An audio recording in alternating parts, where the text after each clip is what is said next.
A compra de alimentos que seriam exportados aos Estados Unidos para abastecer programas governamentais vai se dar por tempo indeterminado, de acordo com o ministro do Desenvolvimento Agrário e também Agricultura Familiar, Paulo Teixeira.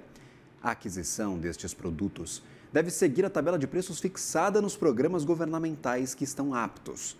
A União, os estados e até os municípios não têm condições de pagar preços de exportação fixados em dólar. Este é o argumento. É sobre este assunto que nós conversamos agora com Eduardo Lobo, que é presidente da Associação Brasileira das Indústrias de Pescados. Ótimo dia a você, Eduardo. Seja bem-vindo ao Abertura de Mercado. Muito bom dia. Sempre bom estar aqui trazendo as informações para que a gente consiga deixar claro para toda a população o que está acontecendo e quais as estratégias do nosso setor daqui para frente. Perfeito. Eduardo, mais de 70%, ou quase 70% das exportações do setor iam direto aos Estados Unidos. Eu primeiro gostaria de entender, com o tarifaço aplicado, como estão estes negócios com os americanos. Eles inexistem ou eles continuam mesmo com as tarifas de 50%? Por favor, este raio-x antes de começarmos a conversa sobre as estratégias. Olha, a dependência, ela é clara, a gente já falou, e existia um estoque pronto, estoque embalado, rotulado para o mercado americano, e uma parte desse estoque foi exportada para os Estados Unidos e foi aplicado nele um desconto de 40% e o exportador recebeu o dinheiro que não cobre nem o custo do que ele produziu. Então foi muito ruim, mas era uma necessidade de escoar e de se fazer caixa.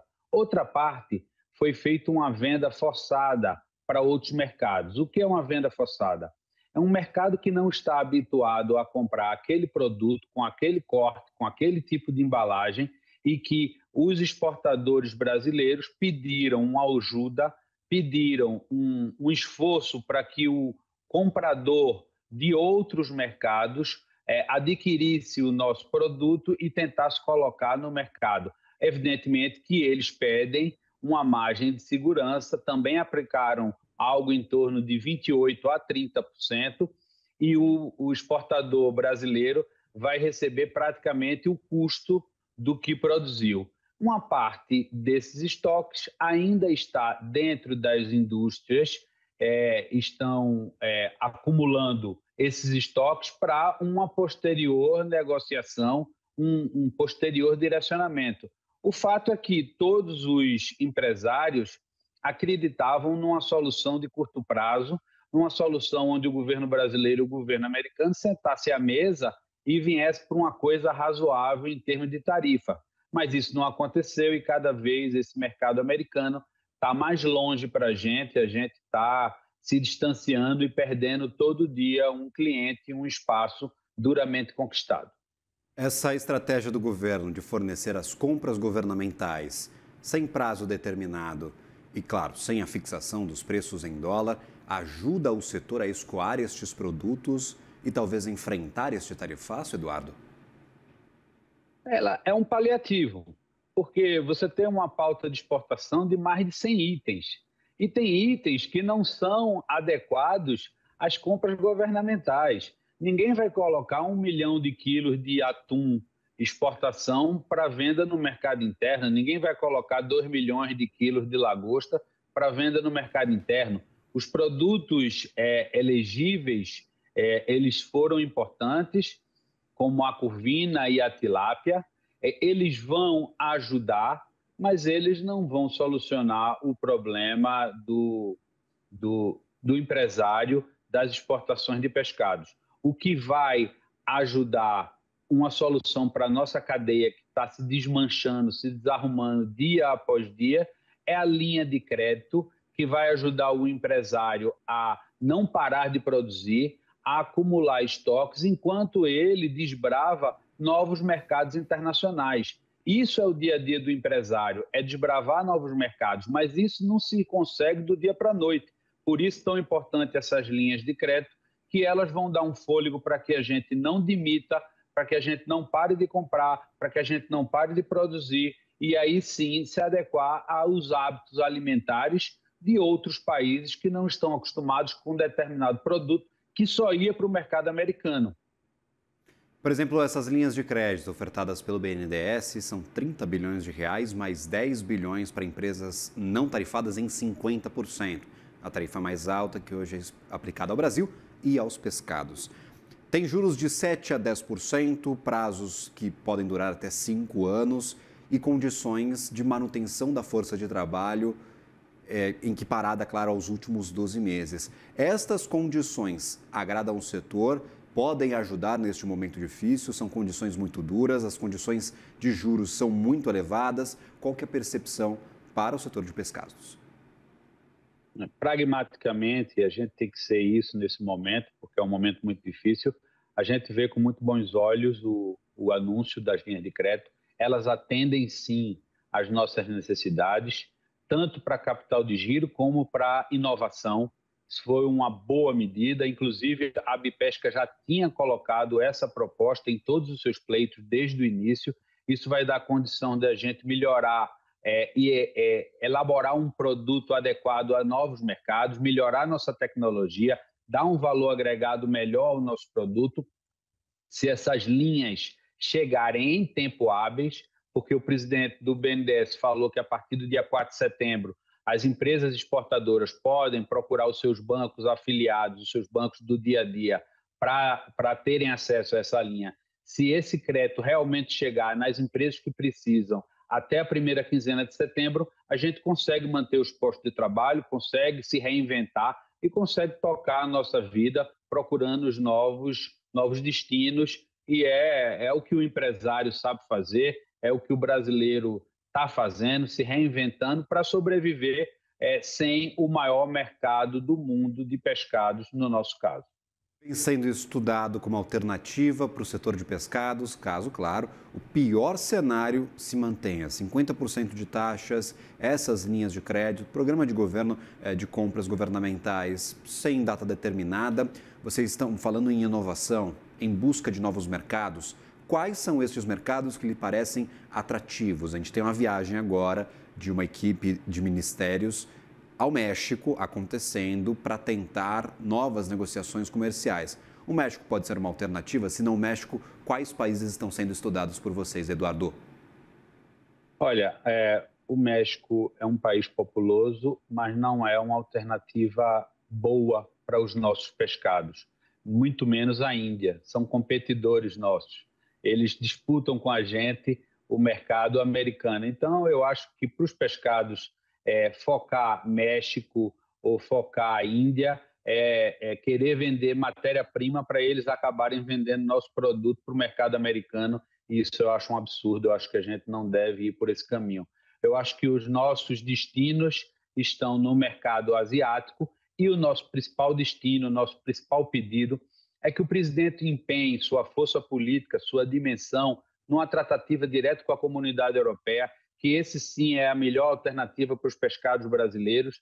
Isso não vai despender dinheiro, isso não vai ser despesa, isso não vai alterar os cofres do Brasil, isso é um gasto político, tratar com a comunidade europeia para que ela abra excepcionalmente o mercado para os pescados brasileiros, já que a gente não tem nenhum óbice na questão sanitária nem de rastreabilidade, é uma decisão política. Falta apenas uma viagem de auditoria ao Brasil, que poderia acontecer a posterior, uma abertura excepcional e imediata, isso nos ajudaria bastante. Mas isso já foi falado, é uma coisa que a gente vem pedindo ao governo brasileiro, não adianta o esforço dos ministérios apenas, isso já tem que ser uma decisão de política de Estado, uma decisão que a presidência da República coloque como prioridade para destravar isso para o nosso mercado.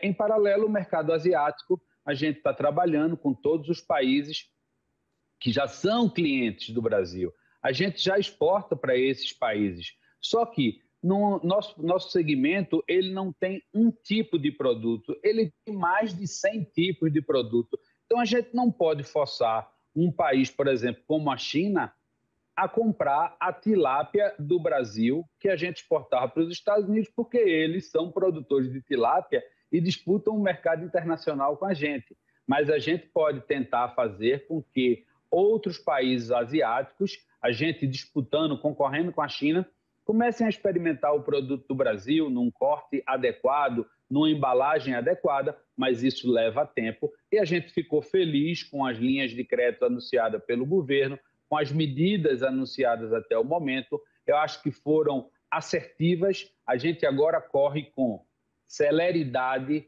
versus posto de trabalho. Cada dia que passa, a gente vai perder postos de trabalho a partir da primeira quinzena de setembro, se a gente não tiver acesso ao que é importante agora, que é o crédito. Perfeito. E aí, por exemplo, uma curiosidade, eu gostaria dessa leitura da concorrência internacional por novos mercados. Está todo mundo procurando uma alternativa aos Estados Unidos. México provavelmente está procurando uma alternativa, por isso este encontro com o Brasil. Conversa-se, por exemplo, em um acordo de livre comércio, a gente teria produto indo para lá, indo para cá, tem indústria favorecida, mas tem outras que podem ser prejudicadas por essa abertura. Com a Índia, a mesma coisa. Como é que está a disputa por novos mercados? Estão disputando no preço, estão disputando na entrega, estão disputando na segurança do fornecimento destes pescados? Qual que é a cara dessa disputa por novos mercados até agora, Eduardo, com essas novas tarifas, enfim, aplicadas pelos Estados Unidos? Tem duas disputas aí na mesa. A primeira disputa é pelo espaço que o Brasil vai deixar no mercado americano. Então, os países da América Central e do Caribe estão batendo palma, estão super felizes, porque eles têm as mesmas espécies e agora eles têm uma diferença de preço para o nosso em quase 30%. Então, essa disputa nós estamos fora, nós estamos voltando nosso armamento comercial para outros países do mundo. O Brasil tem volume e segurança na qualidade do fornecimento. Esse é o nosso grande argumento. Nós vamos participar de feiras importantes, vamos participar de feiras no mercado asiático e no mercado do Oriente Médio. Temos feiras em Dubai e temos feiras em Qingdao, na China, programadas ainda para esse ano e o começo do ano que vem, para aí começar a demonstrar a todo mundo que o Brasil tem condições de fazer um fornecimento de um pescado muito saudável, que é a nossa característica, muito sustentável, e a gente se adequar às exigências desses novos mercados. Mas a nossa concorrência, ela não vai ser, a nossa estratégia ela não vai ser de preço, ela vai ser de produto com qualidade, sustentabilidade, fornecimento contínuo, ou seja, segurança de alimento de pescados para o mundo. Eduardo Lobo, presidente da Associação Brasileira das Indústrias de Pescado, sempre bem-vindo à nossa programação. Obrigado pela participação. Lhe desejo um bom trabalho e, claro, nossa solidariedade a todo o setor de pescados, muito afetado por este tarifaço.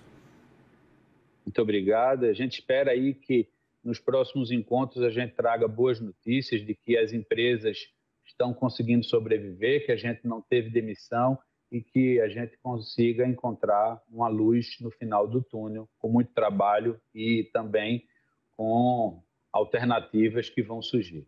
Agradecido, Eduardo. Até uma próxima. Um bom dia.